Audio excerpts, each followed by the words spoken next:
He notified DWP that his first local bus arrived at noon. Sanctioned.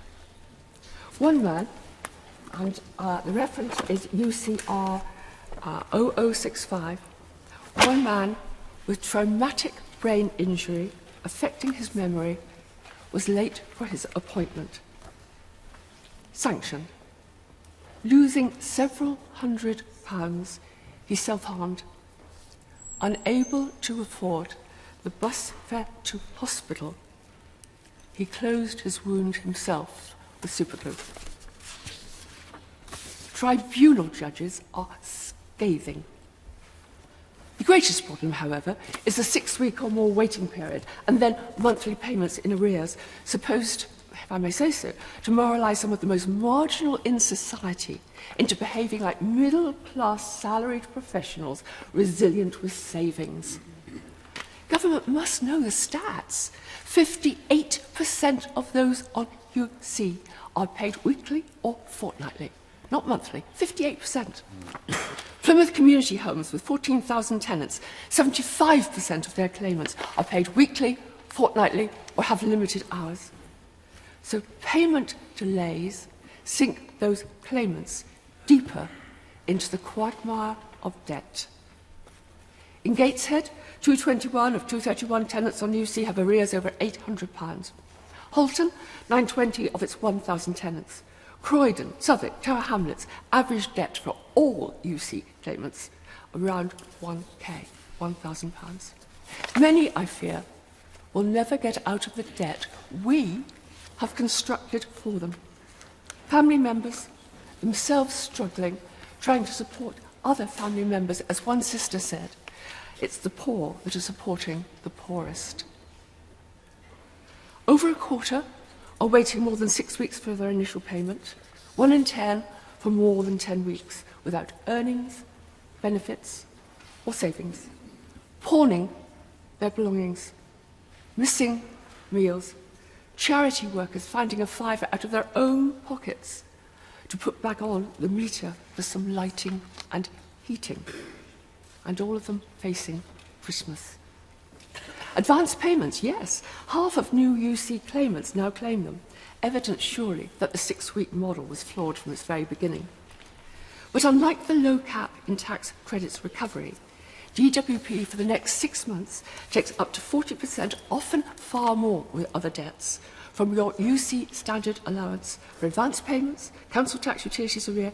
Each month, your personal debt, private debt, rises to cover the shortfall from your public debt as handled by DWP.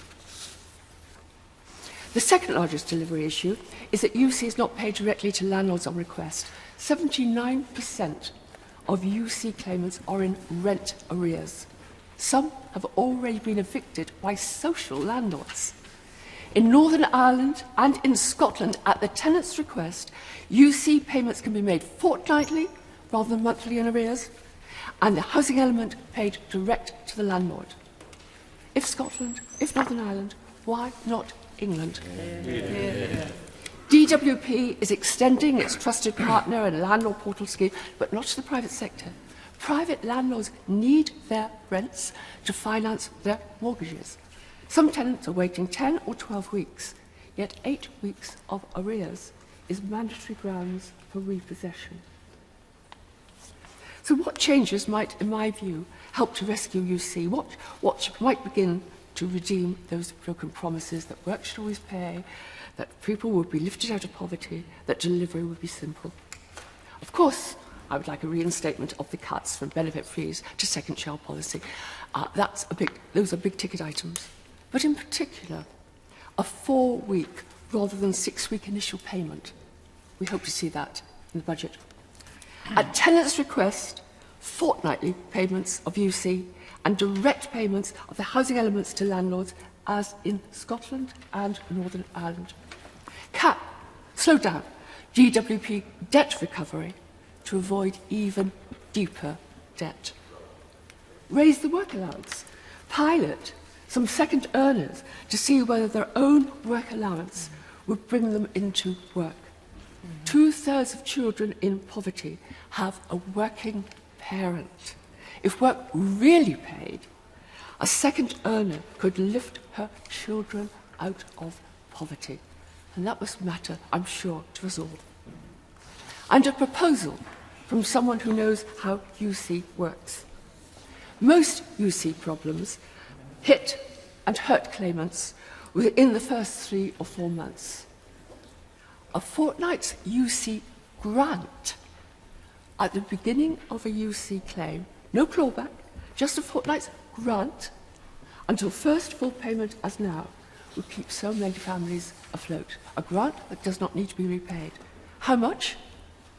By 2021, it's calculated, total Social Security cuts of welfare reforms will be, quote, quote, saving HMT £37 billion a year.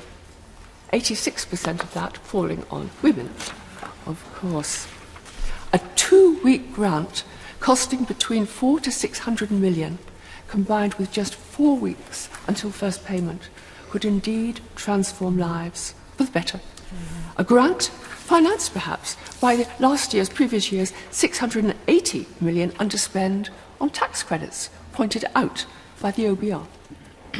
People, my lords, are so scared out there. The work and pensions evidence that I have here is completely draining in its wretchedness. 2 people facing Christmas. Donna, UCR 2060. A lone parent with 3 children, working 0-hour contracts on UC for 18 months.